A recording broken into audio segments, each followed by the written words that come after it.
Welcome, dads, to Luminous Youth's Dad Chat. My name is Paul. Thanks for joining us today. I have here Robin Grill. Robin is a author of two beautiful books, Heart to Heart Parenting and Parenting for a Peaceful World. He's also got a daughter who is reaching her elder stages of adolescence. We wanted to have a dad chat with Robin. His work has been very profound for myself and my role as a father. I've got a 18-month-old and three stepchildren who are 10, 12 and 15. So just wanted to welcome you guys to our conversation.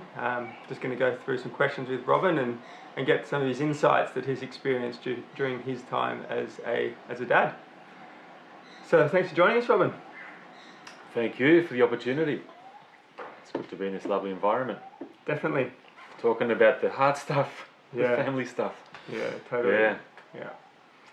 Yeah, fatherhood is, it's a all-encompassing role. It has its extreme highs and its beauties, and then it also has its extreme challenges. And I always sort of say it's a full human experience being a dad, because you have every emotion of the spectrum you can go through in a 24-hour period. Don't we? It's powerful, and it's for our own selves and our own learning, but also for our children and the society as a whole. Definitely, we just get stretched to the limits that we didn't thought we had, and beyond. Feeling the entire gamut of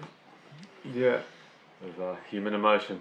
Totally, and I'm sure all the dads out there can resonate with that. And the purpose of Luminous Youth is to bring some insights to fathers and mothers. Erica does conversations with mothers. And good initiative. Yeah, we just want to open up the conversation, because we're all in this together. There's these things which happen that are universal across the all us dads doing this. And when we realise, we're all doing this together, we all have these same challenges, these same things coming up, then we realise, cool, it's not just me, this is part of a very big conversation and a big piece of our society that we want to understand. It's certainly the thing that I think unifies all of us. It's like the thread that runs through all cultures and all ethnicities around the world, and it keeps on getting impressed upon me, no matter where I travel, no matter where I take my workshops and the parents I speak to, or every different kind of language and face, that it's so essential. The experience of family, the experience of being a parent, it's just so essential. We go through the same rites of passage, and I see the same facial expressions everywhere. I see the same reactions. I see the same concerns, the same things that we wrestle with and grapple with in parenting. For me, doing the work as a psychologist and as a parent coach, for lack of a better word, in several countries and with many different migrant groups in Sydney as well, that has really brought home to me in a very, very palpable sense how those deeper layers in which we're all the same. We're going through similar stuff. There are definite kind of universals. Yeah, I mean, one of the questions I wanted to discuss today was it definitely ties into that. It's so our role as dads, as fathers, it's changed. It's no longer like it was when we lived in tribes, and it changed significantly when we moved out of tribes.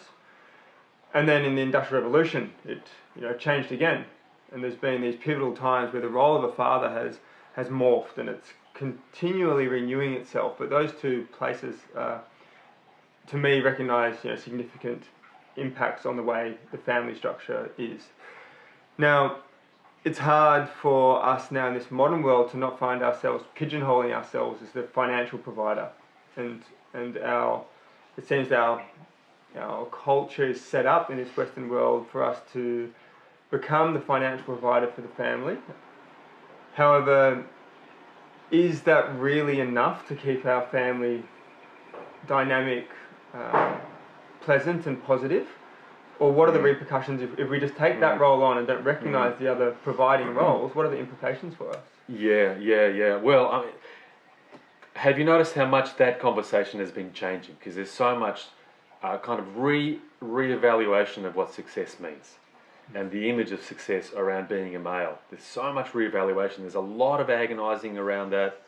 And it's like a very rapidly growing attempt at a new agreement of what it is that gives us our worth as men and as fathers. And that word success has really kind of come up for reappraisal.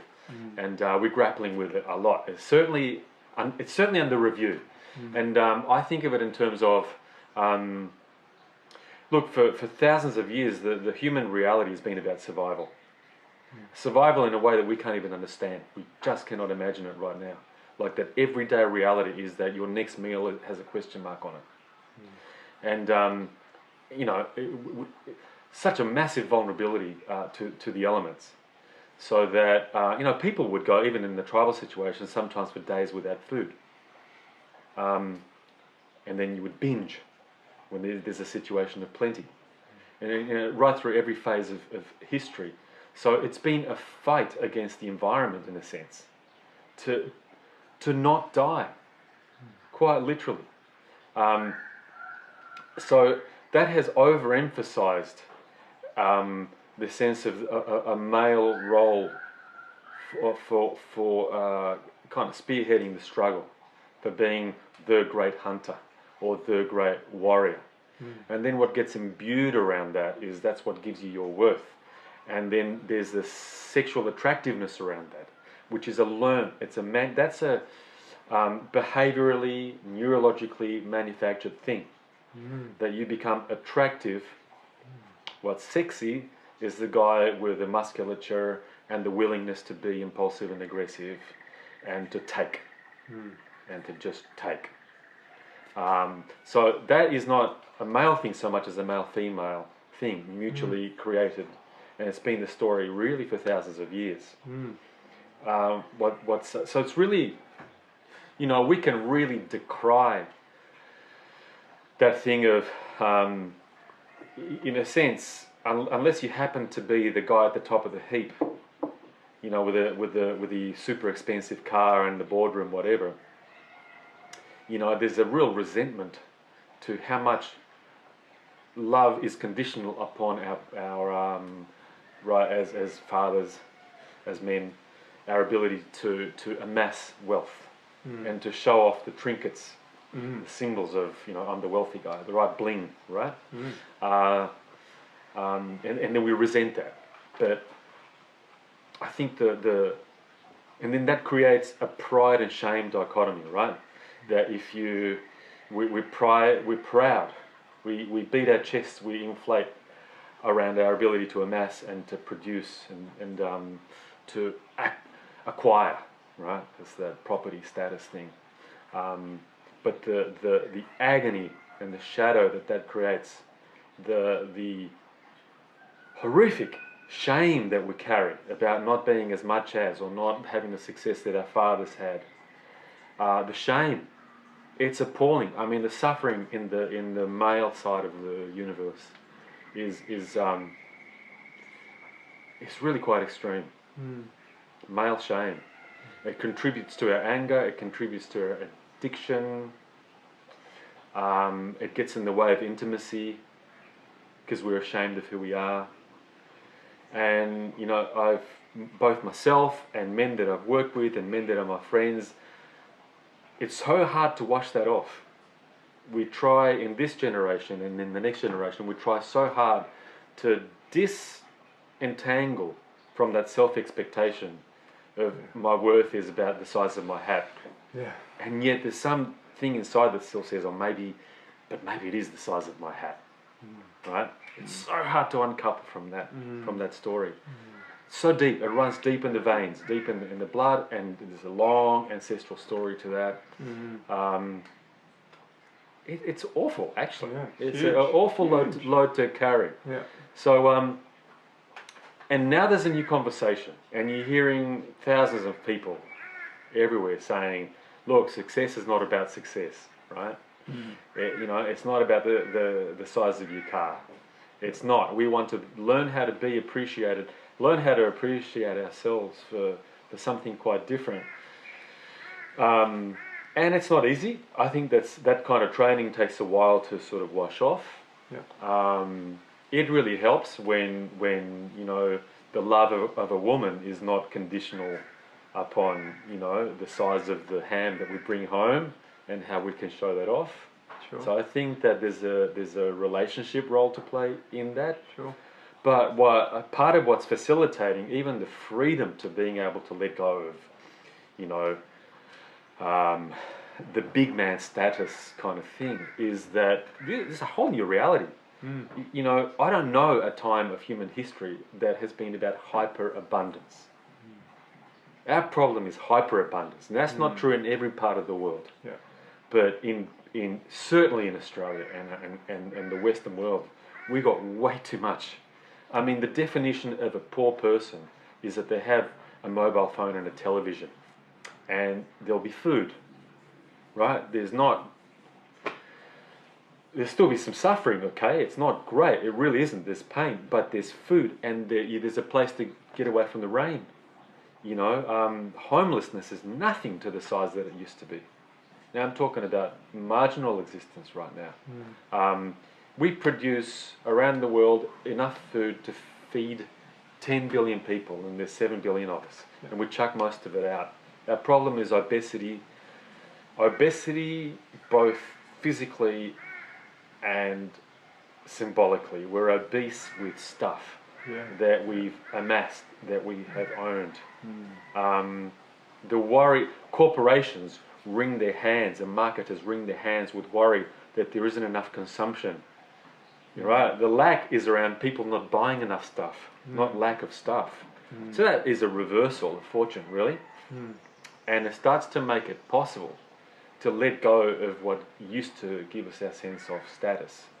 And we have filled ourselves up with status as a substitute for intimacy instead of intimacy, because we haven't been close with each other. We've been out fighting incredibly stupid wars and trying to hunt more than the guy next to us, etc., etc., sending our children away to wars and to apprenticeships and to monasteries. Intimacy's been so broken, and now we're hungering for, because we can afford to hunger for intimacy instead. So there's a whole new story. Yeah. I'm very interested in how I think the male story is. We're going from being warriors. There's a very romantic thing of the the honor society. Your honor and your status is about being a warrior. Wielding a weapon, something that is designed to kill and do nothing but kill. We're morphing from being warriors. The image I have is we're moving into being builders. That's the way that I think of it. Other people might have some different ideas. I've got some friends that say we're moving into being custodians and stewards. Yeah. Stewards of the earth. I love that image as well. I think we're also builders and creators. Yeah. Men do love to build. We play Lego a lot. Of course we love toys. We like to make good toys. So that's a new story. It's a new male story, which leaves a lot more room for intimacy. Yeah, sure. So that intimacy that you talk of is I mean, every dad wants to have that intimacy with his partner. It's something that is part of, I guess, the human nature is we crave that intimacy, and I recognized when we had our child that Erica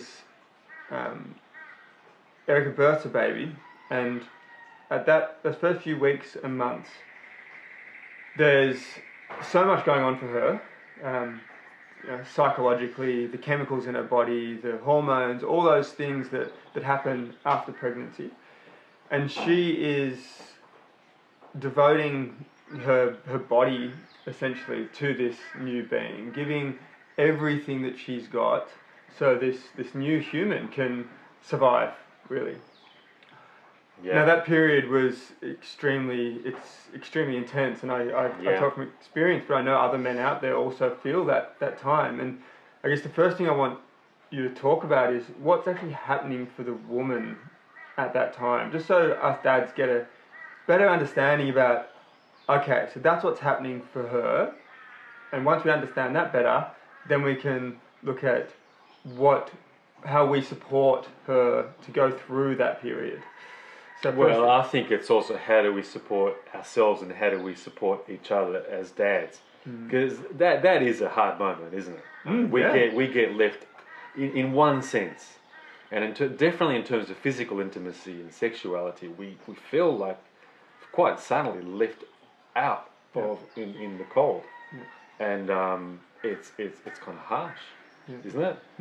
And you know, if we're going to then transition into this whole new way of engaging with family, you know, we need to have something for ourselves around that kind of a grieving process. It's not that it's over necessarily forever, but it feels frustrating, it feels lonely sometimes, and we need to talk to each other about that. We need to, I don't know what, we need to dance, we need to sing angry songs, you know, we need to swear, we need to kind of take that energy to each other, to the male space, I think, in men's circles, to mark that rite of passage so we're not alone with feeling alone. I think that's important before we become understanding. Otherwise what we're bringing is a strained understanding. So we're getting, in a sense, we die into the old, and it's a rebirth. Yeah. It's a rebirth. It's nothing short of that. A rebirth of the relationship, essentially. And a rebirth of us. Yeah. Yeah. From being just the lover to lover, but also dad and support. And so then it also does, of course, like you're saying, it does really help to understand what's happening. And, you know, it's not like I'm breastfed someone, so I'm kind of, in a sense, I'm passing on right now what I've learned from mothers that I've worked with and my own partner. And but the physical demand. Can I stop you 1 sec? So before you go on to that, I just want to tell you about what the ritual I undertook, because before we had our child, I sat with 8 men, and we went through a ritual to let go of me as just the lover and the man who didn't have a responsibility to another human, essentially, and let go of that. And we just all went round the circle, and we did a ritual with some different herbs, and we just spoke about give me the courage that I need to let go of all that and actually take on this new role that I have no idea what it's going to encompass and engage. And it was great to feel that support from these 8 other men and sit there going, Brilliant. Cool, I'm stepping from there into this, I'm ready, and I've got these 8 men with me, and they're backing me. So I just wanted to share that with other dads. If you feel to explore that experience, it was very powerful. Absolutely, and I've just had a flashback from what you told me. I just remembered now that 19 plus years ago I did the same thing, and I called some of my friends who were already dads, and we sat at a beach, and it was really great to be with them and to hear their story. It's so in your circle were there some older dads?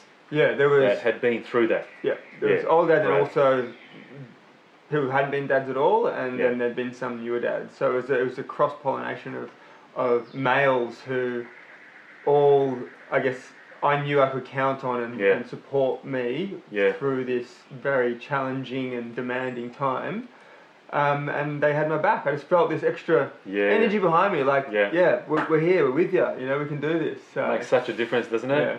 It makes a huge difference when someone who's already been through that path can then turn around and say, this is what you can anticipate along the way. Yeah. So that anticipation really softens the shock and the blow. Yeah. There might still be some disappointment along the way, but it takes the shock element out of it. Yeah. And do you feel now that as a dad that you would like to pass that on in circle to younger men who are about to transition into fatherhood. Totally. Because that's part of your work, isn't it? I think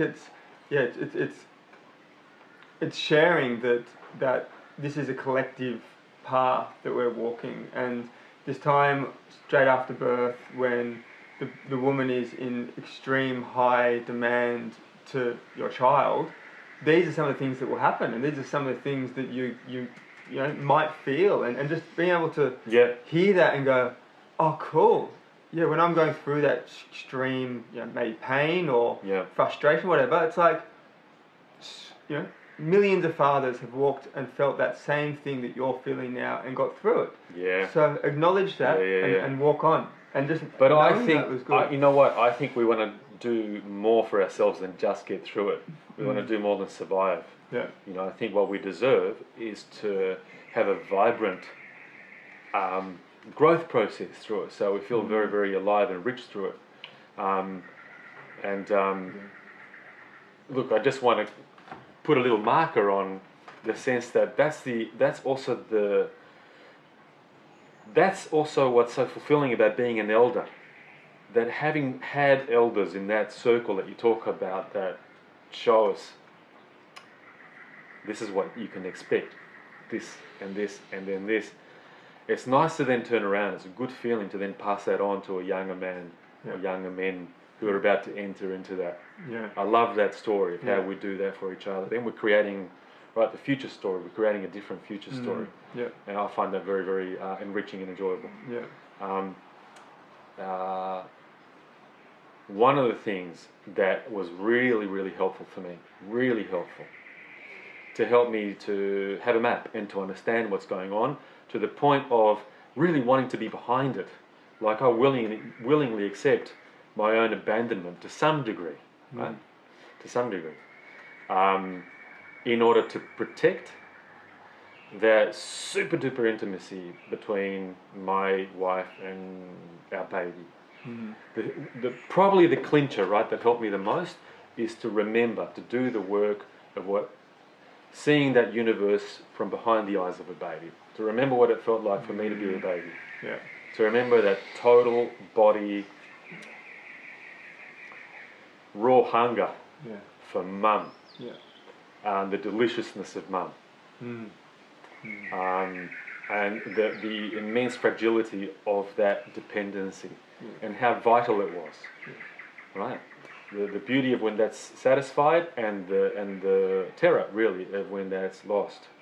When I felt that, when I remembered that in my body, that's what enabled me to really, to be an engine, right? To really get behind and to actually enjoy becoming a protector, even when I'm not center stage anymore. Yeah. So I experienced that time where I was no longer center stage. Yeah. And I experienced that there was a crossroad that I came to. And that crossroad for me was, I was totally loving the relationship that I was watching between my child and my partner form and strengthen, and it was so beautiful. However, my role was no longer seemingly important because they were doing what they were doing and breastfeeding and sleeping and doing all the things that they do, and it was beautiful and it was so gorgeous. So I had a point where I sat there and I almost went, okay, cool, well, I can get back to doing my stuff. And I saw that thought come and I watched it and went, get back to doing my stuff. Right, hold on, is that the best thing right now for this family?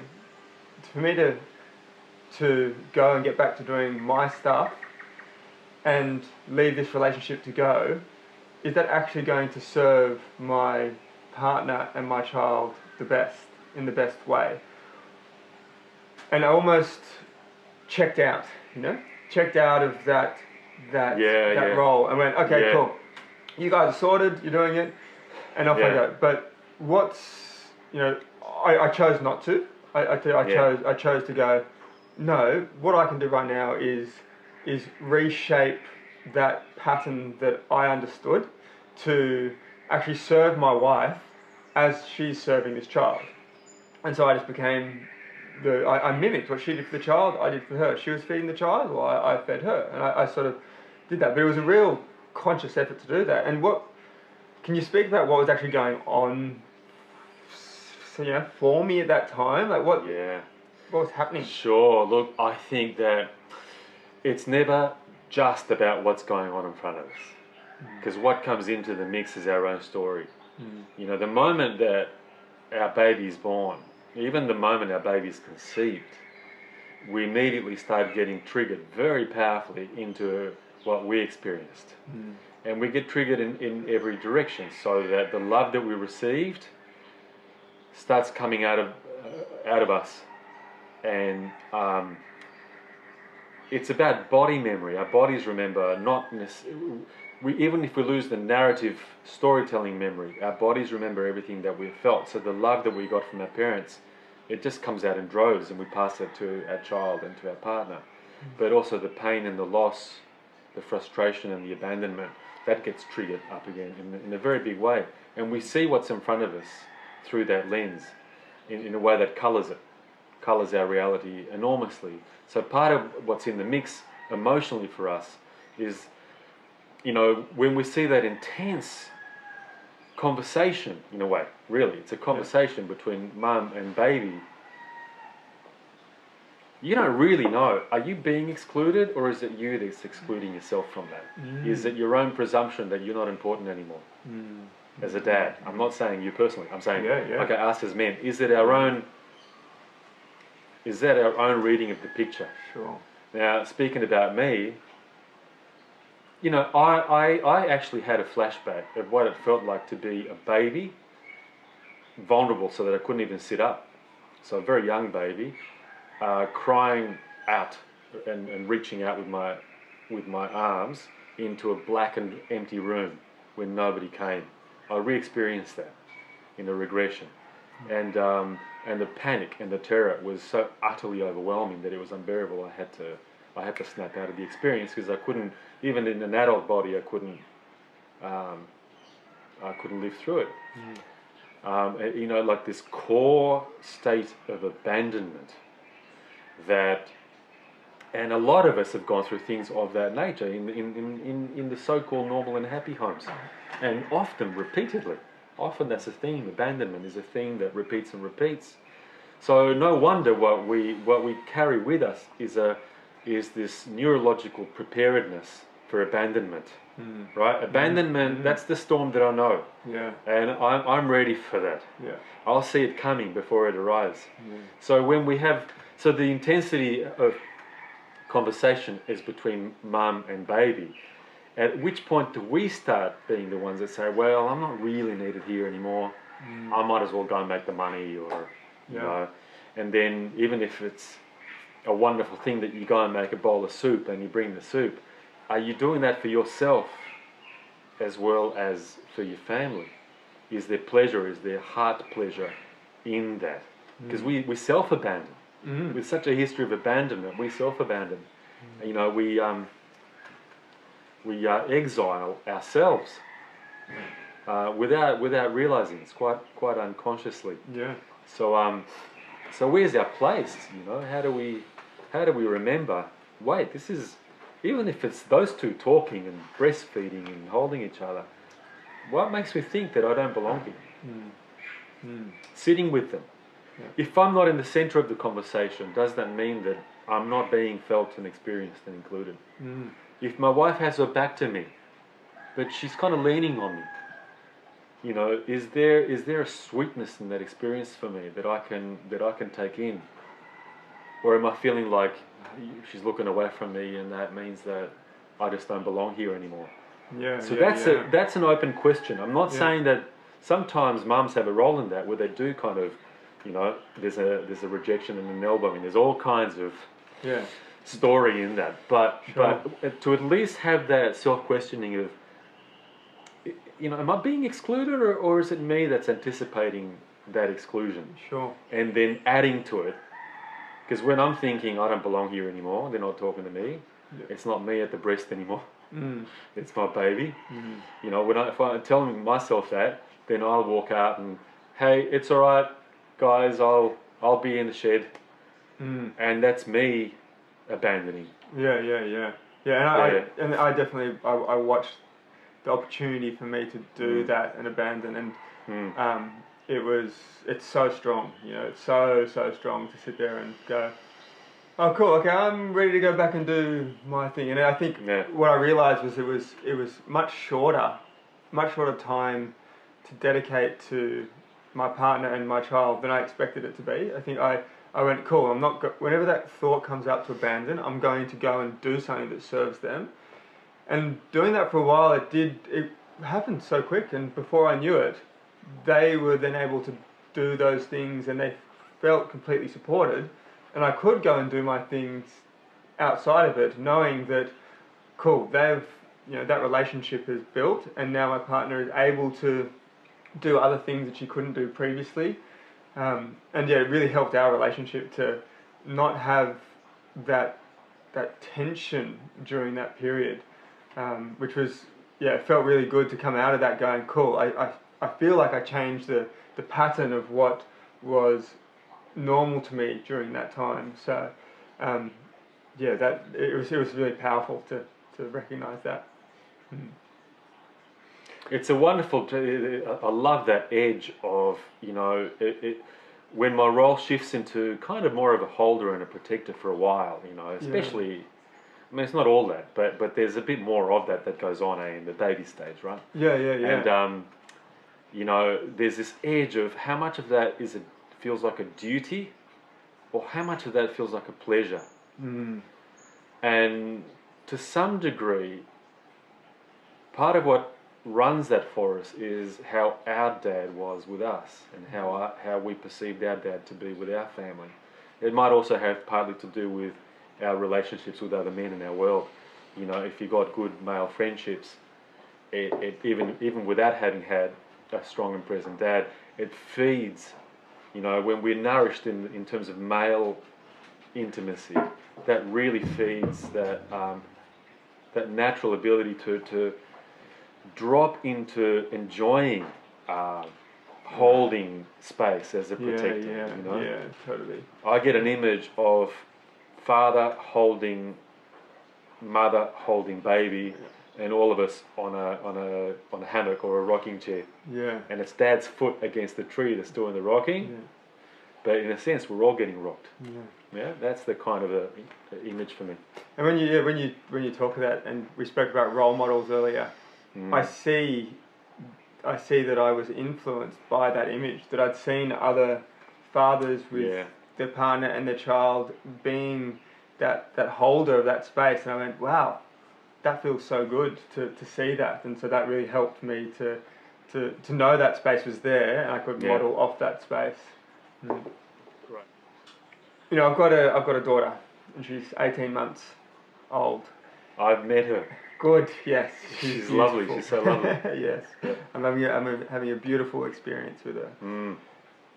The one thing that I'd love for you to talk about is she's going to become a teenager, and I think understanding teenage girls when I was a teenager was challenging enough. Totally baffling. As itself, And at that, it's 12 years away, 13 years away. But at that point in time, I'm really questioning, what is my role as a father, and how does my relatings with her shape the relatings that she has for the decades on, when she lives her teens and 20s and 30s. What do I imprint on her during that teenage time? Probably the things that you do without planning to, the things that you do because you can't help it. So you enjoying her, and that's doing more than what you can measure, actually. Your enjoyment of her, and the shape of that enjoyment, of course, changes. And when she's a toddler, you'll be playing different games, and when she's a 7 or 9-year-old, you'll be doing different things, whatever that is, planting your garden together, and but your enjoyment of her in close proximity, whenever you can, and of course that makes a massive difference. I think a lot of the journey is an unknown, and I don't know how to script it. I think the main part of the script is being willing to dance with where she will take you, and but also trusting your own enjoyment, introducing her to your games. One of the things that I love doing with my daughter, she's 19 now, and I love music, and music's always been a big part of my life. And I mean, you know, I watch not imposing something on her that is like, Dad, that's your game, you know, and I'm like, that one, respect, right? Respect that. But it was great that she happened to have a love of music as well. And so I loved introducing her to the music that I loved in the 70s, and the music that I skipped the 80s, you know, and the music that I've loved since then, the South American music. We used to have huge conversations around that and watch kind of music videos and documentaries about old music festivals, etc. So, and we would go on drives together and very carefully select a soundtrack for the drive. And she's become fairly knowledgeable about the kind of evolution of modern music from, you know, we split it into decades. So that was a game and a conversation that we found in a way by me listening to what she likes, but also me doing the things that I just can't help doing, because I can't help talking through music. It just comes natural. For you, you can't help talking through plants. So you become so much more real, so much more kind of rich and vibrant when you do the things that you can't help doing. You follow that heart, and that brings you beautiful conversations that never disappear, because even long after she's forgotten the content of those conversations, the body memory is still there of Dad is close. You know, that male voice has warmth to it. That, you know, the sense of the body memory of male voice is about warmth, emotional safety, excitement, fun, discovery. It comes back to, you're already doing that. You know? It's what you just can't help doing. It's mainly about giving yourself permission to follow through and go on lots of little kind of dates together. I love the intimacy of just Dad and daughter. Sometimes to be away from other family and mum, it's a very, very different energy and conversation, right? So those times, you know, we talk about the teenage years, finding those spaces for connection where you can share your joys with her and find a space where you can share those joys. And then you may find times to go on a date together and such, And then there might be times where you're at home and you're requiring her to be involved in, you know, the shaping of the house or other elements to do more challenging areas of the house, you know, or to, you know, do a washing or whatever it may be, you know. We pick up stuff. We fathers relate to our daughters at those more challenging times. And how does that shape their understanding about the masculine energy and what they, or how they relate to a male figure in their life for later? Well, look, I mean, there is the potential for hours and hours and hours of conversation about this. There's so much good stuff that we can say and discover about the role of conflict in relationship, the role of conflict in a loving relationship, and then the inescapable aspect of the relationship between you and son as well as daughter. That's not even. You know, it's not even in the sense that you're a guide, that you're an elder, and that you know some things about consequences that they can't possibly know. You know, they can't possibly understand that not brushing their teeth, you know, the actual reality of tooth decay. It's a concept, it's an abstract. They can't possibly really process the reality that leaving, you know, food scraps everywhere, there's going to be rats and there's going to be whatever, cockroaches. You know, that's not, it's just an idea to them. So that inescapably you do have a role of boundary setting. And, you know, things around danger, things around kids hitting each other and you know, running off near traffic.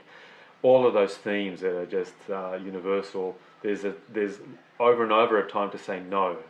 And sometimes a time to say no forcefully, and there's going to be conflict. Almost never is there a lack of conflict. So whereas there's so much that can be said about that we could explore, you know, one simple thing I'd like to say right now is that what could be more important than learning how to, in this world, learning how to have conflict to the point that we're even annoyed with each other, but how to do that without attack, right? With zero attack, without blame, shame. These are old habits, the punishment. You know, history has been about punishment. Punishment. It's so central to every society. How do we let go of this completely ineffectual, utterly ineffectual, disastrous, and very, very, it's a weak thing to do, to punish.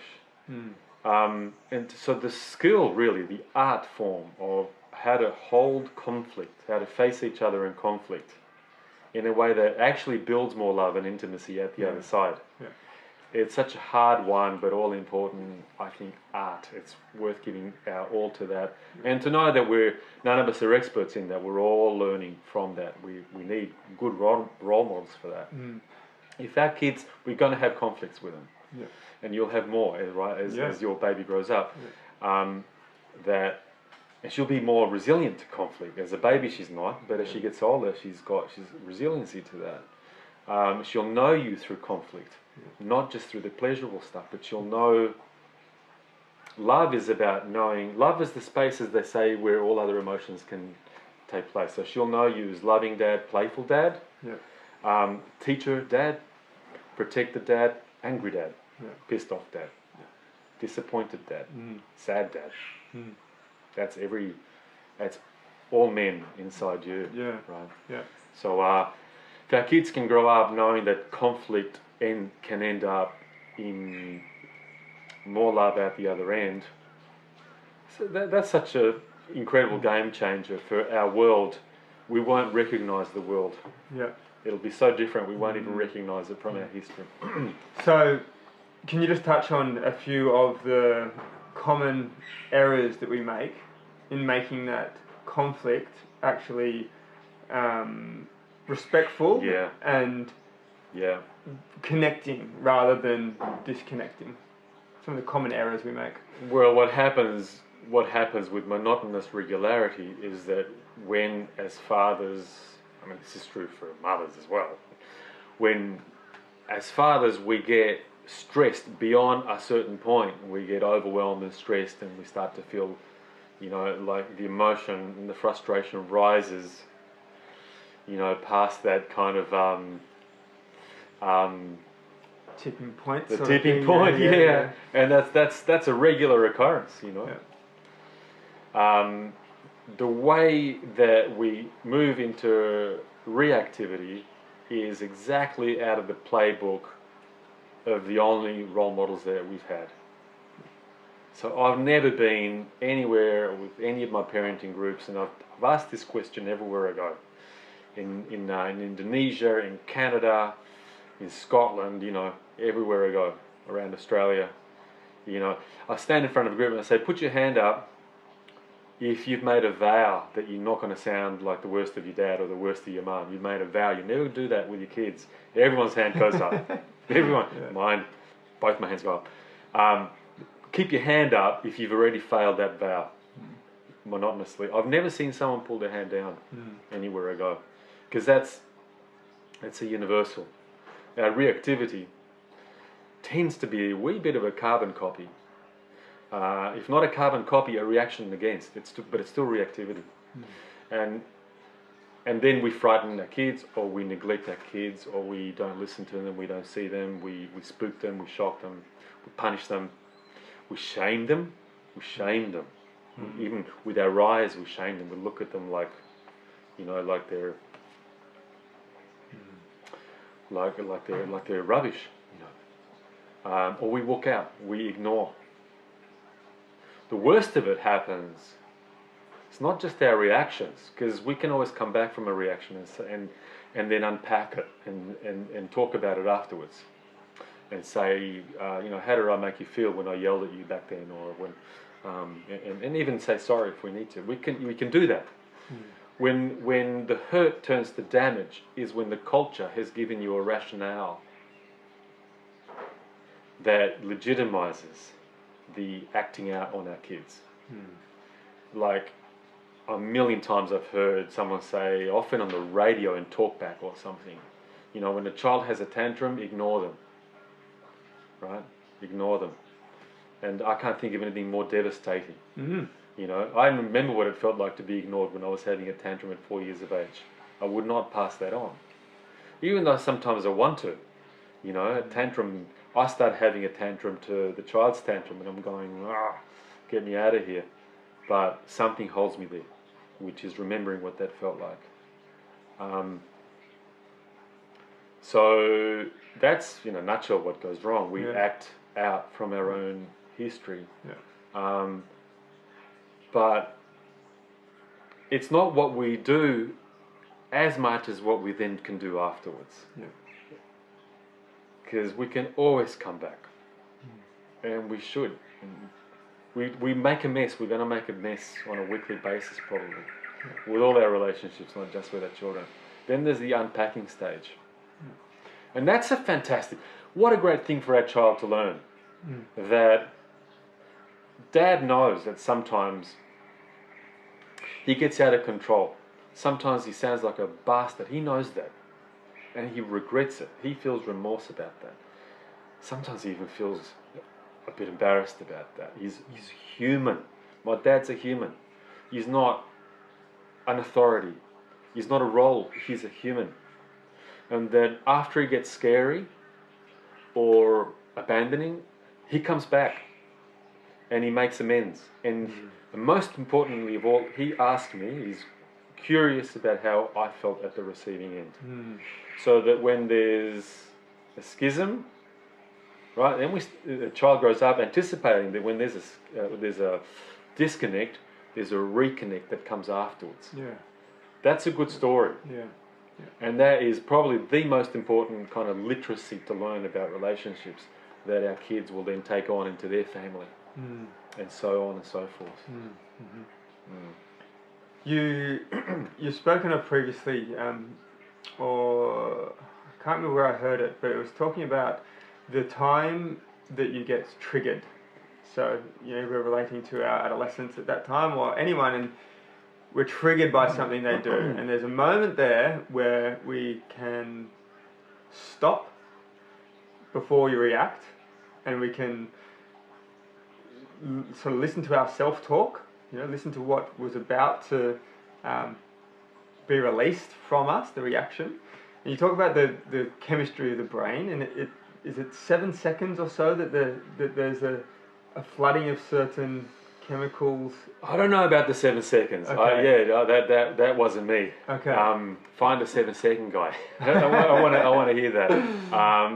It's but the trigger is we get triggered, not just our children. Our children are probably the most powerful triggers, but the way that it works is that there's two kinds of memory that we retain. There's narrative memory. That's organised by quite a separate part of the brain.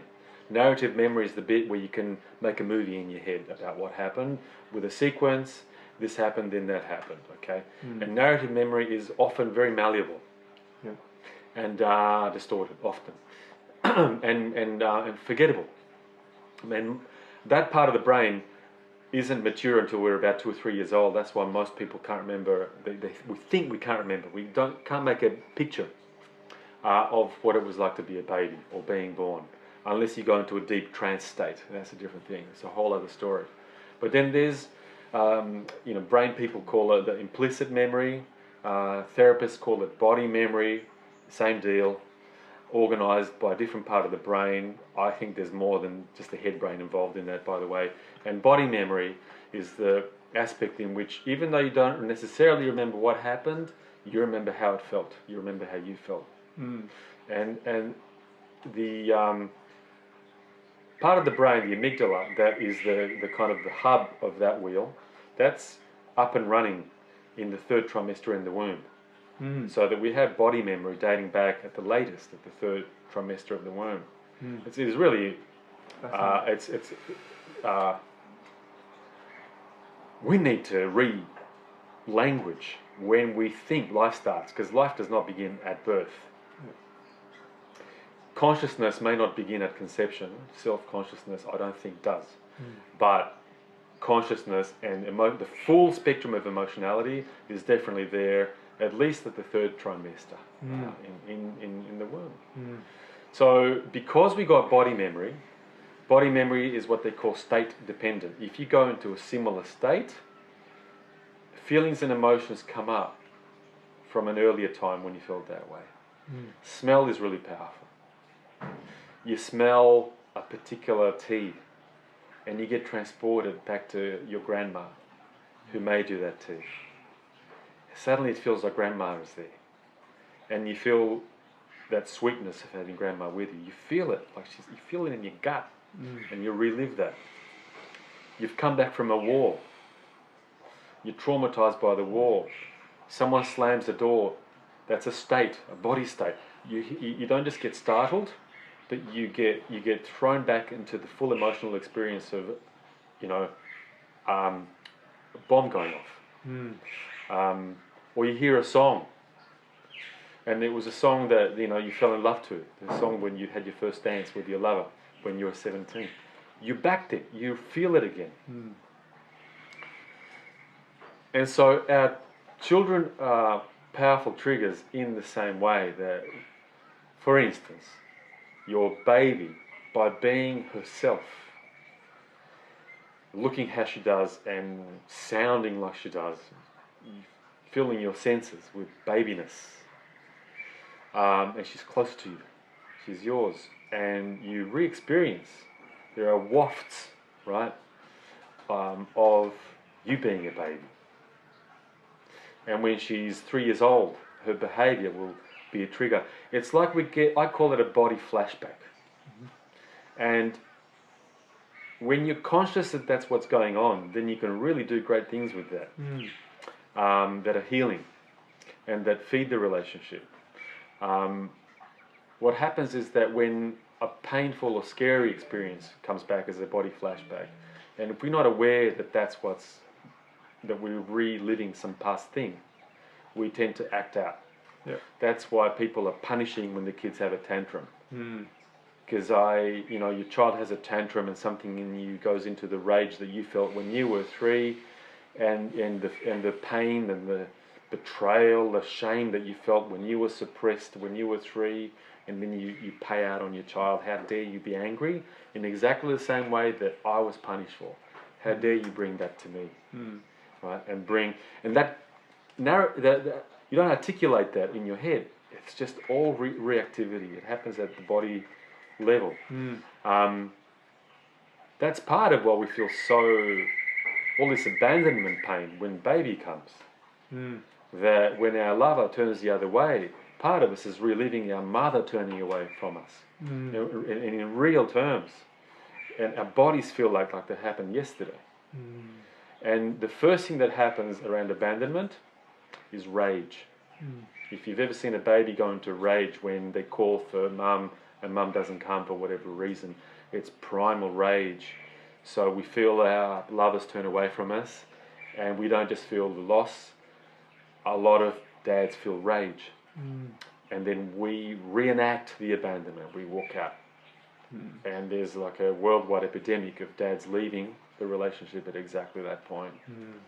Point of the old helplessness comes back. Sure. So we need to be inner child aware, in a sense. We need to bring that message of when we speak to younger men who are about to have a child, they say, these are the steps that you will go through. You're going to re-experience some of your own babyhood. You don't need to drown in that, but just know how to read that so that you can be held through that process. If some rage comes up for you, good. Rage, take that somewhere safe. It has less to do with your actual family than what you think. Right? Go do some punching bag work, come back, and we got your back. Right? As men, we need to be there for each other around that, so we can be dads from a place of organic kind of enjoyment of that, rather than duty. Yeah, it's beautiful watching more and more men's circles and fatherhood circles Yeah, come isn't it? into light. Yeah, I couldn't. I don't know how I would do without it. Really.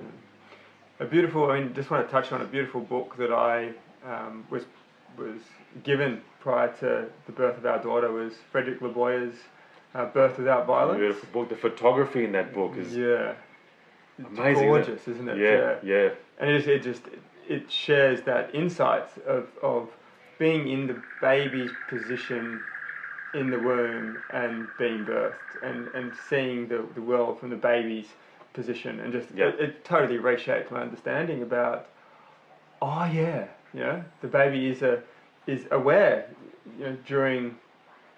before birth and during birth, and it's such a sacred and precious time, and I'd highly recommend that to any dads to check it out. Yeah, I think books of that nature show you how much is actually being said by the baby without, long before they can come and play with toy trains with you or come fishing with you. Yeah. A lot of dads feel kind of helpless, as if they don't have the language for how to converse with a newborn baby. Yeah. And, a little bit of kind of translation for dads, for new dads, can help to bridge that canyon. Yeah. In how to, for instance, the eye conversations of just sitting there. You don't need to say much. Yeah.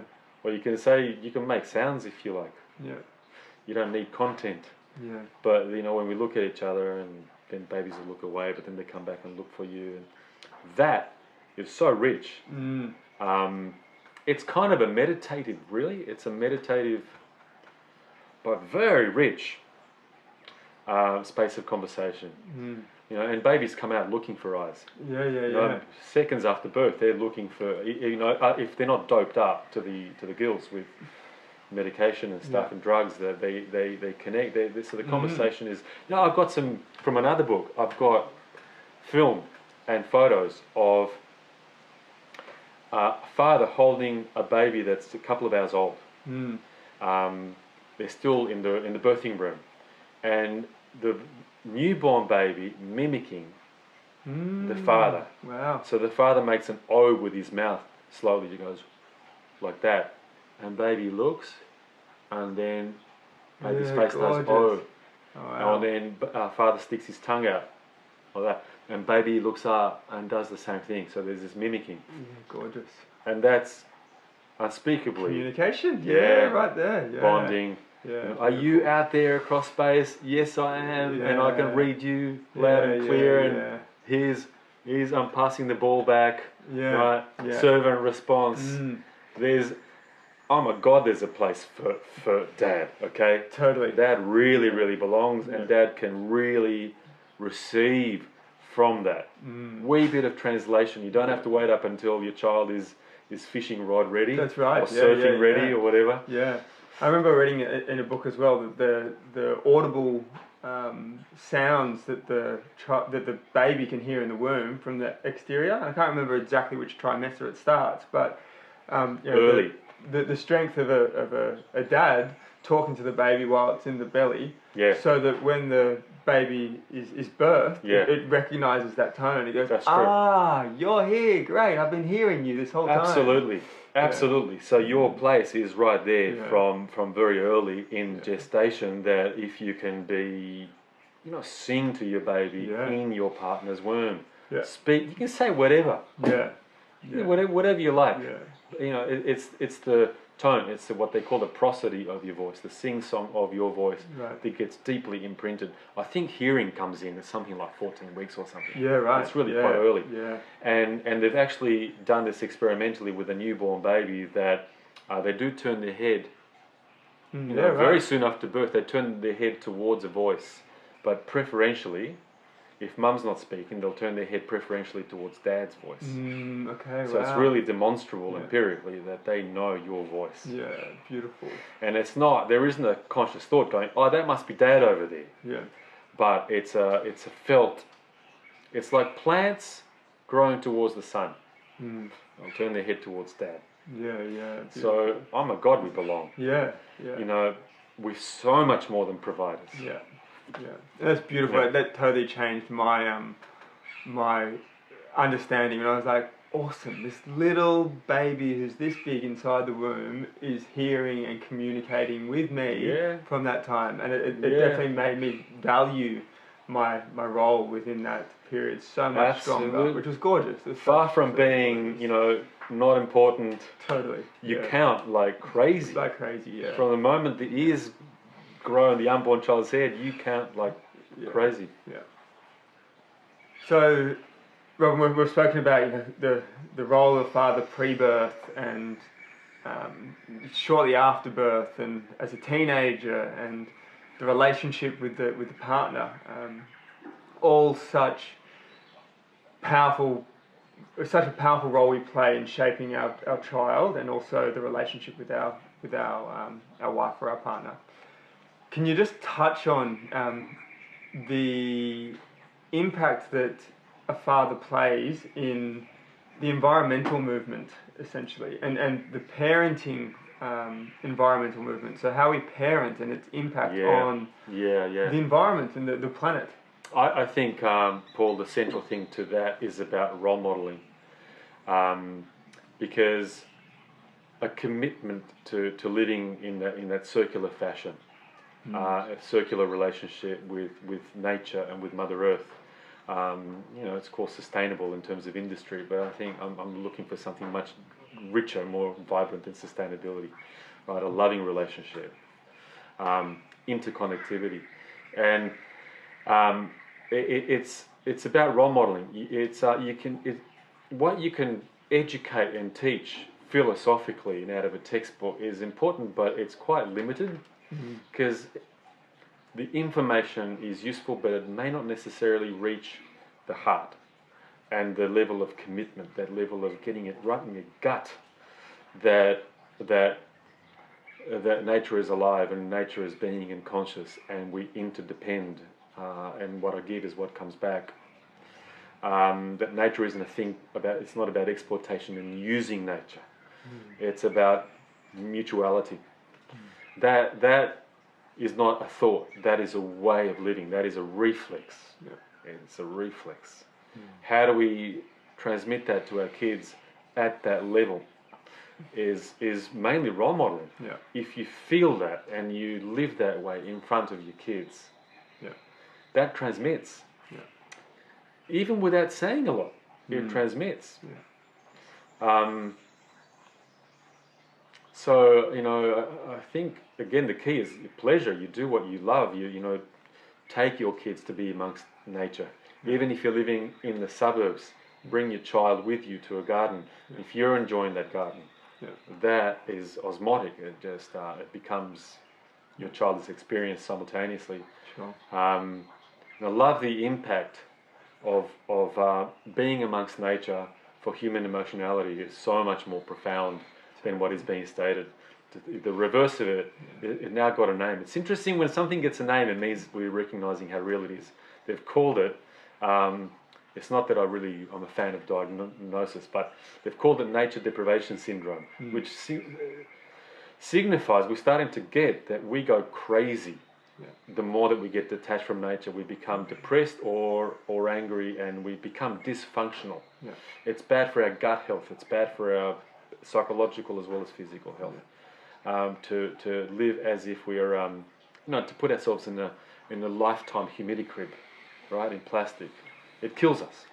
It's murderous. We can't do without that. And so the reverse of that is that. Have you heard the expression "nature is the third parent"? I haven't. Sounds good though. In every way, nature is the third parent. I've got so many stories I could share with you about people that lived in the most incredibly traumatizing and abusive families who escaped into the bush as children, hiding in the bush. And in the bush, they felt bliss, they felt protected, they felt at peace. And I know there's ants there that will bite you, and snakes that will bite you, and things that will eat you, but it's not to say that there isn't dangers to learn about, but there's something about immersion in nature that is sustaining. It's like being breastfed by the earth. in a very real way. I've got so many stories of that my clients have shared with me, my friends have shared with me, and that I experienced as well. Yeah. And a million stories of your child is in the depth of an out of control tantrum. Don't ask them to stop the tantrum. But one of the helpful things that we can do is bring your child, arms and legs flailing, out into a garden and just be there in the garden. And you'll see this nourishing, calming impact that starts to come in quite quickly. The children are happier surrounded by greenery. The behaviour eases. Yeah. The conversation changes. It's very, very noticeable and palpable. There are experiments where they take children who have been who are handicapped or who have been terribly abused, and their treatment program, if it's done even with some pot plants in the room, it has a better impact. Or with furry animals around. Yeah. You know, I'm sure that you know about all these programs for young, kids that are in terrible trouble, and they get taken for a week into the forest, into the bush. Sitting around a fire. It's like coming home. Yeah. So you don't necessarily have to say much, but when you're living that way, there isn't a way in which that doesn't then transmit. Nature does the work for you. Really? Yeah. She is the third parent. Yeah. So it's just coming to her. Yeah. Yeah. Cool. Together. Thank you. Thanks so much. Hey, it's been great. Sharing. I've enjoyed that. Yeah, thank you. And thanks everyone for joining us for a Dad Chat with Rob and Grill. It's been lovely to have you. You can find more work from Luminous Youth at luminousYouth.com. You can subscribe to our YouTube channel, and more of Robin's work can be found on his websites, Our Emotional Health, OurEmotionalHealth.com, Our-Emotional-Health.com. or his 2 books, Parenting for a Peaceful World and Heart to Heart Parenting, can be found online or in bookshops, and they're highly recommended. So tune in again to our Dad Chats, and thanks for coming along. Thank you.